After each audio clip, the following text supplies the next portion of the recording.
Welcome. Can you climb the ladder?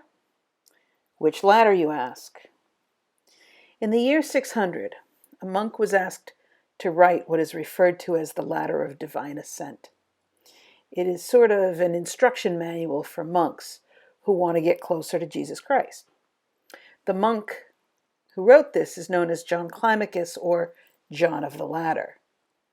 In the 12th century, this icon was written at St. Catherine's Monastery in the Sinai Peninsula, intending to reference the monastic instruction. 30 steps in the book, 30 steps on the ladder in the icon. Let's look at the details. The goal of the monastic life is to get closer to Jesus Christ in this life and the next. Jesus is depicted in the sky or the heavens, peeking through what the sci-fi movies might call a stargate of sorts. But look at him. He isn't depicted as remote or disengaged. He's got his arms open in joyful welcome of those reaching the top of the ladder. In other words, Jesus is seen as encouraging the people on the ladder. Over on the left side in the heavenly section of the icon is a group of angels cheering on the people climbing the ladder. So the idea is that there's a lot of support for staying on the ladder and reaching Jesus. But these angels aren't the only winged creatures in the icon. There are quite a number of winged demons pulling people off the ladder. Notice the postures of these demons. They don't look like they're working very hard. It doesn't seem like arduous work to get some of these people off the ladder. You can see that Satan is swallowing one of the people coming off the ladder, and another is right behind.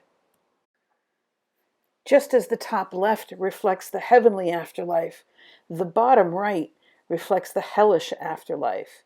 These buried people are surrounded by flames, and they symbolize what happens if one fails to stay on the ladder. So what does the ladder symbolize?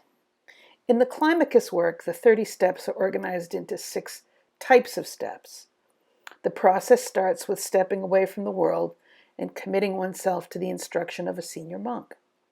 Then the monk is to attend to the process of penitence, the defeat of vices, and the cultivation of virtues.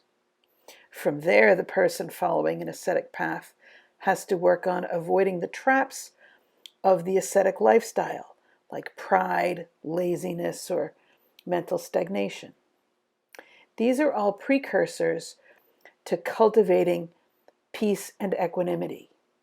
Finally, the monk or the ascetic is invited to link all of this together into a coherent, whole approach to life.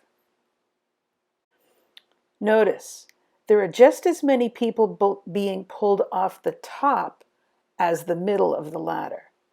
But it's funny, there are fewer being pulled off the low steps of the ladder.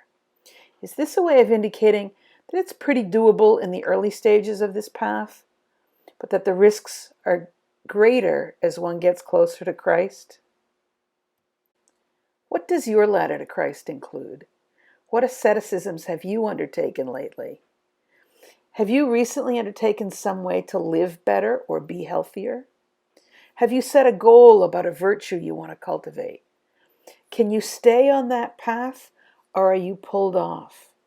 Can you get back on the steps to your goal, or are you swallowed up by the temptation when it catches you? Does it help that Jesus and the angels are cheering you on?